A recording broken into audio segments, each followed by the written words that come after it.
सातारा जिल्हा परिषदेच्या जाहीर झालेल्या या निवडणुकीच्या निमित्ताने खेड जिल्हा परिषद गट आणि खेड पंचायत समिती गणातील राष्ट्रवादी काँग्रेसचे अधिकृत उमेदवार कामेश दिलीपराव कांबळे आणि सौ कोमल अजित गायकवाड हे राष्ट्रवादी काँग्रेसच्या घड्याळ या चिन्हावर आज या गटातून निवडणूक लढत आहेत.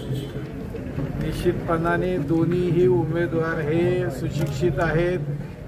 कामे स्वतः BE सिव्हिल आहेत आणि आमच्या कोमलताई या BCom झालेल्या आहेत आणि दोन्ही सुशिक्षित आणि तरुण उमेदवार देण्याचा राष्ट्रवादी काँग्रेसने प्रयत्न केलेला आहे.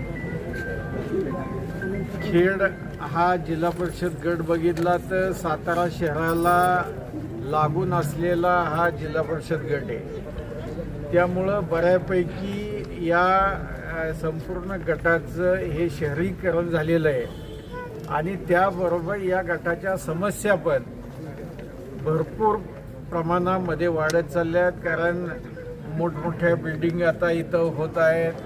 आता मेडिकल कॉलेज या खेड जिल्हा परिषद गटामध्येच होत आहे. त्यामुळं भविष्यामध्ये संपूर्ण खेड आणि हा परिसर जो सगळा आहे त्याच्या विकासासाठी व्हिजन असलेलं एक दूरदृष्टी असलेल्या नेतृत्वाची आवश्यकता होती आणि ती निश्चितपणाने या दोन्ही नेतृत्वामध्ये आहे. कामेश आमचे स्वतः BE सिव्हिल आहेत आणि कोमलताई पण चांगल्या सुशिक्षित आणि चांगल्या घराण्यातील आहेत. त्यामुळं हे दोन्ही उमेदवार या सगळ्या परिसराचा जो भविष्यामध्ये जो सातारचा हा सगळ्यात विकसित भाग होणार आहे. कारण मेडिकल कॉलेज इथं झालेलं आहे.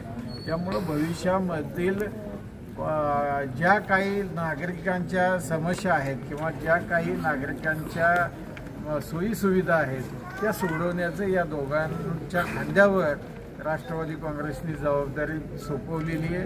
ही निश्चितपणाने येथील जनता खेडमधली त्या दोघांनाही साथ देऊन अतिशय मोठ्या मताधिक्याने यांना निवडून देऊन यांना काम करण्याची संधी देईल अशी आजच्या या प्रचाराच्या शुभारंभाच्या प्रसंगी मी अपेक्षा व्यक्त करतो आणि माझे 2 शब्द सांगतो.